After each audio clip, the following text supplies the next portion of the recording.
Përshëndetje, unë jam këtu në Nartë, tek rrethimi, I cili zgjat me kilometra, dhe kjo është, si me thëmë, pjesa vertikale, sepse pjesa horizontale është më e gjerë. Mira metra katror, është një vijë kilometrike që është rrethuar. Dhe kjo që po ndodh këtu nuk ka lidhje fare me ndërtimin, është thjesht duke u shpall një sovranitet I ri nga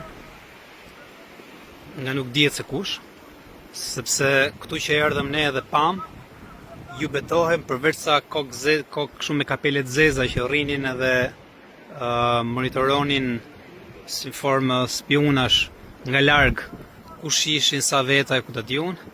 Këtu ju betohem nuk gjeta dot një roje. Këtu nuk ka një administrator kantieri, nuk ka një logo, nuk ka një firmë, nuk ka absolutisht asgjë. Është thjesht një dhunë absolute e bërë në kushtet, besoj më shumë natën, në kushtet ku s'ka pas njëri që t'i monitoroj. Këtu qartazi institucionet kanë mbyll sy e vesh dhe gjitha, pra jo vetëm që s'kan dhënë leje, asnjë s'ja mban dora me dhënë leje, sepse nuk është çështje për të bërë ndërtimin, se ndërtimin këta e kanë ndarë mendjen për ta bërë. Çështja është kush mban përgjegjësinë për dëmet që po bëhen. Dhe ja po ju marr një shembull shumë thjesht, për shembull, nuk e di ministri I mjedisit ku mund të shkojë në çfarë të sëmës mund të shkojë, për shembull, nëse unë e dokumentoj këtë gjën, edhe them që ja që këtu janë prerë gjëra dhe është bërë një katastrofë mjedisore. Si do ma shpjegoj mua ministri I mjedisit këtë gjën? Si më shpjegoj që këtu është kthyer një kantier total dhe ku po bëhet punë masive me qindra kamiona. E keni ide për sa është rrethuar për 4-5 ditë. Do të thënë këtu ka hyrë artilleria e kamionave dhe tërë firmave ndërtimit dhe qefi. Pra, kjo është situata e dhunës absolute. Ne si qytetar po e dëshmojmë me tërë llahtarin. Dhe më e bukur është që nuk I del njëri për Zot. Kjo është gjëja më e tmeshme dhe më qesharake në njëjtën kohë, që nuk I del njëri për Zot.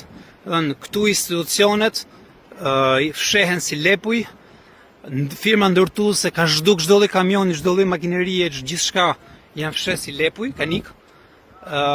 Që do thotë që këta janë në krim, këta kanë hallin mos dokumentohet, këta kanë hallin që mos I kap njëri gafil, kanë hallin që mos fotografohet, mos dokumentohet njëri.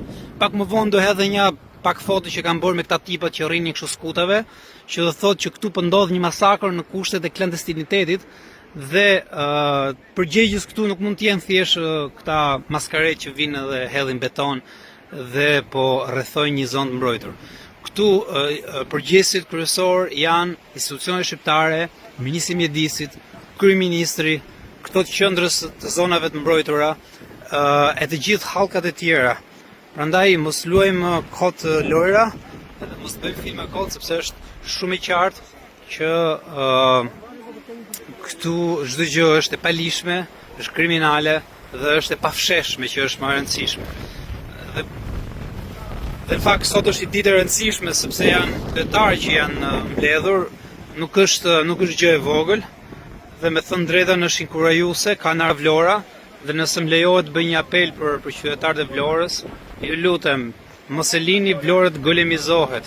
E kemi humb një qytet si Durrësi, mos humbim dhe një qytet si Vlora, sepse është me vërtet tragjike në planin historik.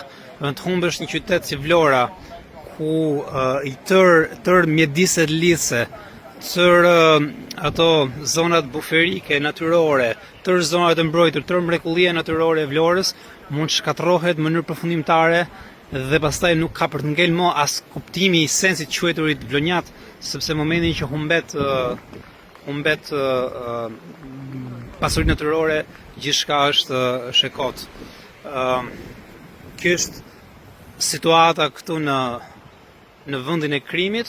Unë uroj që media ta marrin, ta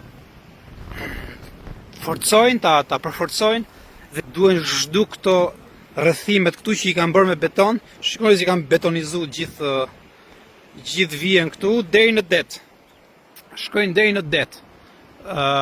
Pra është e kuptueshme që masakra këtu është edhe unë si qytetar, si një aktivist, si njeri që le të themi ja kam dhënë një copë kohë, edhe një copë vullnet mbrojtjes së interesit publik dhe mbrojtjes kauzave publike, do ju bëja thirrje që të solidarizoheshit edhe të reagonit në tërë mënyrat për të mos lejuar që kjo gjëja të ndodhi.